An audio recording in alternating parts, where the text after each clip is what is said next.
Hi again then guys, and welcome to another speed tune, once again for Route X, in particular on GT Sport, and this time we've got another tune which is in the more mid-performance level range, and for those who seem to have a bit of trouble understanding how performance works and how certain cars are different to others, this is one of those cars that doesn't do 280 miles per hour, because yesterday some people seemed a little confused as to why the Dodge Charger was slower.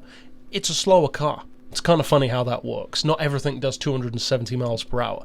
So for all the people saying, mine does 280. Oh really? Your Pagani Huayra does 280 and the Charger only does 250? Who'd have guessed, right? So, this car is also slower than a Huayra. Who'd have guessed? Once again, 257 miles per hour for this car is not the fastest thing around. But for a Huracan, that is good. So that's the point of the tune.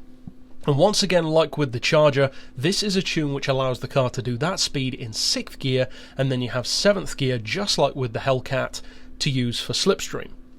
So in terms of upgrades, you want to drop the weight as low as it can go, of course. As far as the power, increase that as high as it can go, which is over 900 horsepower. Traction control, I mean, it's all-wheel drive, so you really don't need it. Super soft tyres are the choice of the day. As far as suspension, we've got 100mm on the ride height, then the springs as high as they can go, anti-roll on 3 for the front and the back, the dampers and the rebound on the compression and the rebound, I should say, on the dampers is as low as it can go. We've got 2 degrees of camber. You could lower that if you want to. It could be a little bit of overkill with the all-wheel drive anyway, but that's down to you to see what you prefer, what you need. We've got neutral toe. You cannot adjust the rear downforce on this one.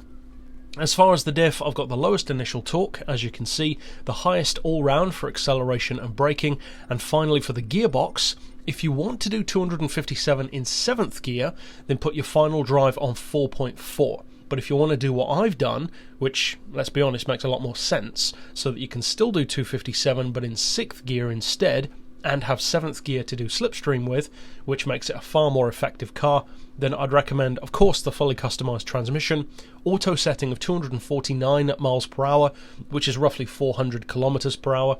Then as far as the gears themselves, 2.2, 1.5, 1125, 0.9, 0.750, 0.640, 0.550, and 3.8 for that final drive. Now, I'm not sure what the actual red line will be in 7th gear with slipstream, so once again, if you do use it, I'd love to hear what speed you get it to in 7th gear. But of course, what you want to see is this car out on Route X in action at that speed. So as I said, this is definitely a more mid-range vehicle as far as performance, and it's interesting to see in this game in particular, far more so than in GT6, just how similar almost all of the Lamborghinis are. The Huracan, the Aventador, the Diablo, even the Veneno, they are all very, very similar in terms of speed, which is kind of strange.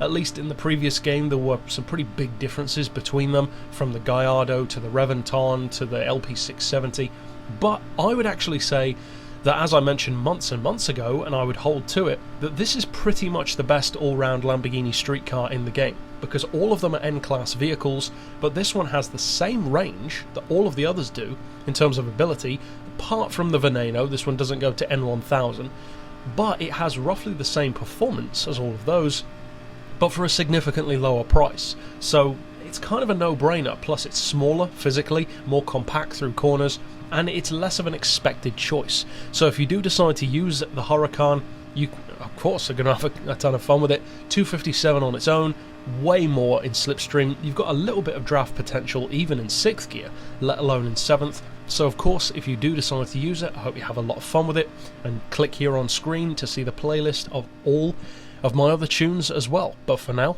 as always, thanks for watching.